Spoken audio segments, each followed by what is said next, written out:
John Eric, you won the giveaway from last week. Comic fam, enjoy your trending comics list.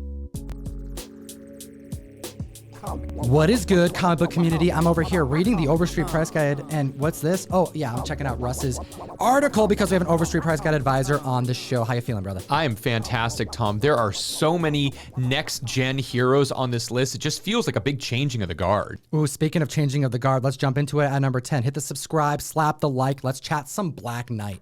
Number 10 on the list, Black Knight number 1. We are seeing raw sales of $20 on this book with a recent high sale of $375 for a CGC 9.8. I got a channel recommendation in the description below. We're talking about Brian's Comics. He does some really cool work, talking about spec books, hot books, the market in general, and he provided a category of the most undervalued upcoming Marvel characters, a list that focused on the Black Knight. And he points out this issue, Black Knight number 1, where Sir Percy has to go and attempt to save the soul of the Avengers Black Knight. We're talking Dane Whitman, from his two biggest foes. We're talking about the sibling to King Arthur, as well as Morgan Le Fay. This is the first solo series featuring Dane Whitman, and we know that Kit Harington, Jon Snow, is going to be playing this character. One of the reasons why I think it might be a little undervalued is because you have this fantasy Knights of the Round Table thing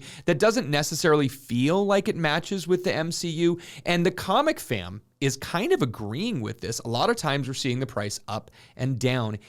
As recently as last week, we were seeing a 9.6 go for $60, but we've also seen in the last couple weeks a 9.8 of this book go for $250 and $270.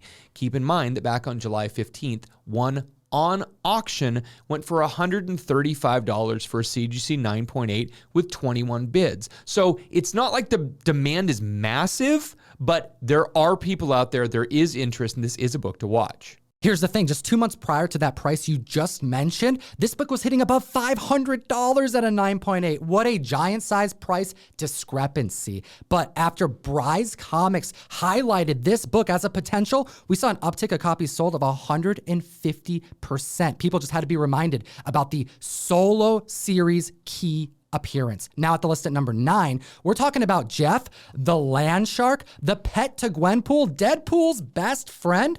We're talking West Coast Avengers, number 7. We are seeing a $20 average sale and a high sale of $40 for a raw copy of this book. 850% increase in copies sold because there is now a Marvel digital comic about Jeff, which has brought renewed interest to this very interesting character. Now, he hasn't been utilized much in comic books, but he is indeed Gwenpool's pet after she saves him from MODOK's murder trap theme park. Now, he loves to play tag. He's essentially a dog, but a shark who lives on the land. He helps the Avengers do research. He points out things that are weird, helps them solve mysteries. He loves to steal the spotlight and chill with his friends, with the homies, and he has incredibly sharp teeth. He is very dangerous. He bites Deadpool's fingers off. Good thing they grow back. Tom, that sounds incredibly violent, which reminds me a lot of this next comic book that was supposedly recalled for violence, but by the number of books graded on the census at 9.8, I'm not 100% certain. Number 8 on the list, Matrix, the preview. It's a non-numbered book from 1999. These are currently selling for $35 raw and $750 for a high sale for a CGC 9.8. This was a 16-page promotional comic book that was supposedly recalled because of violence, but I see these everywhere. I've run into them a lot. They're not like a super scarce comic, but why are we talking about The Matrix all of a sudden? Well, this movie was supposed to be released in December of next year, and now we have noticed that it's going to be released in December of this year. I'm super excited to get another movie in the Matrix storyline, and the plot from this seems to be a whole lot like the first one, where Neo has to get turned again to be able to see the truth. Now we're seeing a 733% increase in copies sold since the trailer dropped. We're seeing a bunch of the prior actors and actresses reprise their role for this 4th movie, all except for Morpheus. We're going to be seeing a younger version, Yahya Abdul-Mateen. You know him from Watchmen. You know him from Aquaman, a stellar actor, and he's going to be helping provide Neo with the red pill he needs. Tom, you and I talked about this next book last week, and we don't get repeat offenders very often, but this book was so hot, we had to bring it out again. Comic fam, you absolutely need to download Key Collector Comics, the best comic app in existence for both Androids and iPhones. Use code TOM101, support the show, but get access to a free 2-week subscription. It unlocks the full app in its entirety, but it's a free app that is a wealth of information that you can utilize right now without putting any money down, but you're going to want to, because there are books like this that get highlighted, that get missed by comic fans because video game collectors start to get involved with certain levels of collecting. And when it does, when they miss, right? When the comic book collectors miss out on the books, these books take off, and for the second week in a row, we have Batman 112, the Castlevania 1 in 25, Lucio Padillo variant hitting $30 average sales and an increase from last week of 242%. So this Castlevania style variant is really hot, but it's not because of the Batman fans, it's because of the Castlevania fans. We see this all the time with books like the Legend of Zelda books, which are not being bought by comic collectors, they're being bought by video game collectors, which is a lot like the next one on the list. Number 6, Iron Man number 12, the Miles Morales 10th anniversary Razah variant. This was an open to order variant, but the hotness of the art is absolutely driving this. It's not people that want to read the book. The reason why we're seeing $12 average sales and a $30 high sale for a raw book is because this cover art is so stunning. We got Miles working the turntables with a Tony Stark and Iron Man suit bobblehead. We also have a plethora of 10th anniversary variants that hit the market. Not all of them are selling as aggressively, but I have to give a shout out to the ASM 74. You have Miles and Peter just chilling on the side of a building eating some grub.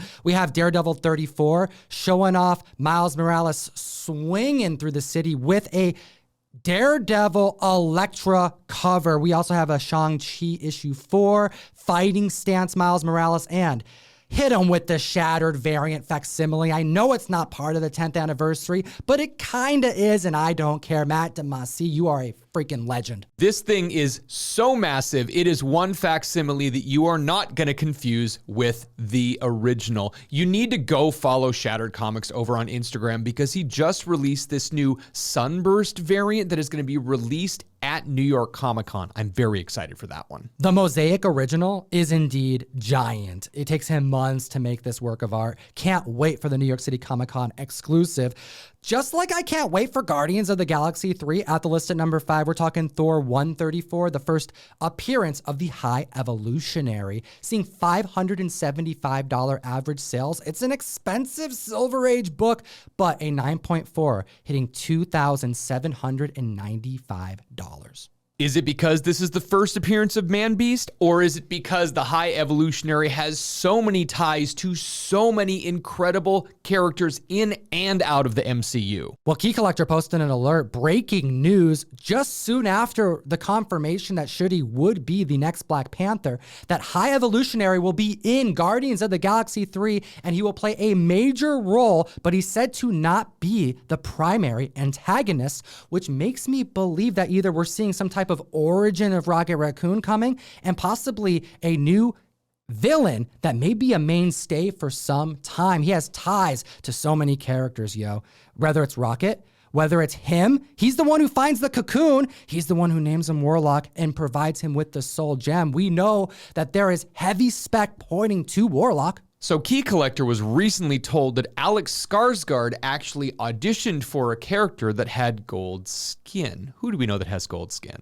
My bet is that it is indeed him. We know that we saw that at Cocoon in Guardians of the Galaxy in the post-credit scene. We also know that Nathaniel Essex is the genetic scientist where High Evolutionary gets all of his knowledge from and research to then perfect the human genome. We also know that he teamed up with Jessica True's dad. Like, they lived together for a while. That's Spider-Woman spec. We also know that they would be neighbors to the father of Werewolf by Night, which is all but confirmed for the MCU. This character has ties to Galactus. Do I need to say more, comic fam? We're seeing an uptick in copies sold for a very pricey comic book of 467% this week. Number 4 on the list, Young Avengers number 1. We are seeing a $280 average sale and $1,470 high sale for a CGC 9.8. Tom and I have talked about how this is a modern version of the giant size X-Men #1. There are so many first appearances of so many characters that we know are going to be showing up in the MCU very shortly. Or have already shown up. We're talking about an increase of over $600 in the last 2 months. 185% increase in copies sold. The Comic Fam knows when they follow me on Instagram and I do a lot of like unboxings and stuff, that's where my money's going. I'm investing in the next generation of heroes, many of which are young Avengers, but we are officially, and I think a lot of people have forgotten about this, we're in like the double digits of characters that are already been introduced or heavily speculated and slated for upcoming movies. Let's go through some of them. Cassie Lang, Stature, Tommy and Billy, Speed and Wiccan, Eli Bradley, Patriot, Kate Bishop, who just had her trailer drop this past week. We also have Kid Loki. We also have Joaquin Torres, the new Falcon. Riri Williams, the next gen hero to replace Tony Stark in the MCU. We have America Chavez, although not 100% confirmed, heavily speculated to make an appearance in Doctor Strange Multiverse of Madness. Seo Jun, who's confirmed for Captain Marvel 2. Many believe he's going to take on the role as the next Hulk, Amadeus Cho. And let's not forget, we have confirmed Kang in the MCU, variants of Kang. And it's in this issue where we find out that Iron Lad is indeed Kang the Conqueror. We could be seeing even more coming soon. Number 3 on the list, Ultimate Fantastic Four #22. This is the first full appearance of the Marvel Zombies and completely and totally fitting because of the amazing What If episode we had showcasing all of the Marvel Zombies. $40 average sales and $1,000 for a CGC 9.8 is a high sale. There's a 308% increase in copies sold this week because we know we saw them in the What If, and there were rumors circulating that there could potentially be a live action. Now, what we found out this week is that that may very well have been a misinterpretation of a quote from writer Mark Millar. What he had to say was, "A little live action Marvel Zombies further down the line, but you never heard that from me." This feels a little bit like a Jim Shooter quote of, "Hey, something Secret Wars might be happening eventually, but not enough to spec on that we're going to see live action Marvel Zombies in the next 6 months." Keep an eye out for issue 21, the cameo appearance of the Fantastic Four zombified at the end of that issue. It's in issue 22 where we see a plethora of zombified Marvel heroes, which is why many are buying this book. But 23 continues the story. Both issues, all 3 issues, are doing quite well. Mark Millar in his newsletter shared that it almost didn't happen, that his proposal with a sketch of Mr. Fantastic zombified was met with ridicule. He had to, quote, take it on the chin because Marvel and many artists and creators thought it was absurd. But little did they know that the fans would make it so. Number 2 on the list, more Young Avengers news. Hawkeye #1. This is the first solo series featuring Kate Bishop. And why are we talking about it this week? Oh yeah, this awesome trailer. $30 average sales, $380 for a CGC 9.8. There's a 371% increase in copies sold this week because there's this new incredible Hawkeye trailer. You guys have to see it. It's Christmas themed. The show is coming out on the Wednesday before Thanksgiving, which is November 24th. So everyone's going to be in a very holiday mood to watch this show. Christmas-themed Marvel stories. This is so dope, man. What a great time to be alive. This is what I want to see. I want to see unique shows, new takes on characters, and we're going to get Hawkeye throughout Christmas time with a narrative that looks dynamite. This show looks awesome. Kate Bishop is going to be a fan favorite. I'm already saying it. She's doing a better job than Clint Barton. What's up? Hit the like, hit the subscribe. Tom and I do this every single week for your enjoyment. And you know what? This #1 on the list is going out to Comic Pops this week. That's right. At the list at #1, we're talking Grendel #1. What? This is the world we're living in, Comic Fam. Oh my God. It's come. It's happened. What so many fans, dealers, collectors, Matt Wagner fans have been praying for, have been waiting, have been bringing up at convention after convention after he signs stuff for free and does free sketches for so many of his fans. Finally, we're going to see Grendel on the screen. Hunter Rose is coming for an 8-episode series on Netflix. I am so excited for this, and people have to keep in mind that this Grendel is actually not Hunter Rose. It is Christine Spar.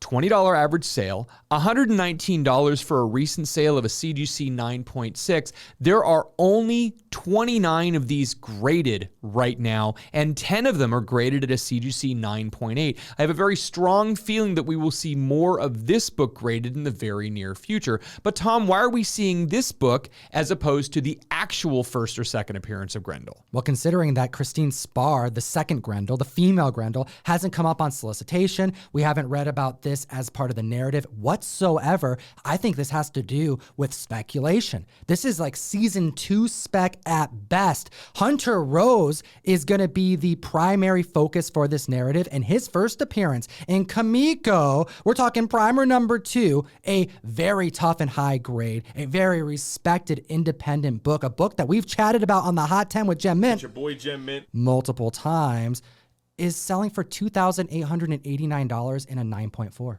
That high price is probably the reason why we're seeing an 886% increase in copies sold of this less expensive $20 book. A narrative that's pretty dark, violent, an assassin who essentially is a Bruce Wayne, but instead of becoming a superhero, becomes a criminal mastermind and ascends that ladder in New York City. The team up between Dark Horse Entertainment and Netflix has already happened before to success. I'm talking about Umbrella Academy. I'm talking about what they're currently working on. Samurai Rabbit, the Usagi Chronicles, the animation. Fantastic. I cannot be more excited about this. So if we go by the Netflix timeline of announcement to release of Umbrella Academy, we went from July 2017 to February of 2019. If we look at about the same timeline, 18 months, 20 months or so, we're probably going to be seeing this in spring of 2023. That's a lot of time for hunting. That's a lot of time for the market to go up and down. You guys got to check out the Trending 20 over on Key Collector, which has even more great Grendel books you should be searching for. Comic fam, we appreciate your time today. Hit the comment section. Let me know if you own any of these books. Do any of these comics or news make you want to spec on others? Help your fellow members and enter to win a John Boy TMNT 109 color variant. And as always, Geek responsibly.